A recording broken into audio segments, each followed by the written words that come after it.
बॉलीवुड में drug supply के लिए पेडलर्स का इतना बड़ा मकड़जाल है कि पुलिस और एनसीबी कभी इस रहस्य को सुलझा ही नहीं पाई।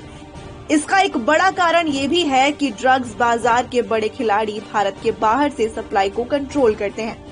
भारत में ड्रग्स के इस गंदे धंधे को इस समय अंतर्राष्ट्रीय स्तर पर दो लोग कंट्रोल कर रहे हैं। ब्रिटेन में बैठा हुआ विकी गोस्वामी और कराची में बैठा हुआ टाइगर मेमन। विकी गोस्वामी गुजरात के अहमदाबाद का रहने वाला है और ममता कुलकर्णी का पति है। ममता कुलकर्णी जो कि भारतीय फिल्म एक्ट्रेस हैं, और टाइगर मेमन जो है वो याकूब मेमन के भाई हैं और 1993 के मुंबई बॉम्ब ब्लास्ट के आरोपी भी हैं। ड्रग्स का व्यापार पूरी तरह वेल सेटल्ड है। इसके प्रोडक्शन से लेकर सप्लाई और बिक्री तक हर काम पूरी गोपनीयता और एक चेन के जरिए होता है। बॉलीवुड समेत पूरे भारत में जो ड्रग्स का कारोबार है वो कोड वर्ड्स पर चलता है। ये कोड वर्ड्स समय समय पर बदले जाते हैं, क्योंकि एनसीबी की रेड में जब भी बहुत सारे व्हाट्सएप चैट्स में कोड वर्ड्स सामने आ जाते हैं तो ड्रग्स का धंधा करने वाले जो माफिया है उनको बदल देता है। किसी को करीना कपूर कहते हैं तो किसी को कैटरीना कैफ कहते हैं, कोई बॉम्ब है तो कोई धमाका है, कोई आंटी है तो कोई ट्रक है तो कोई फुटबॉल है, कोई ब्लू मून है।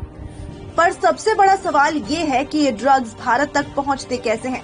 चाक चौबंद सुरक्षा और इंटेलिजेंस के बावजूद ये जहर भारतीय सीमा में घुस कैसे जाता है?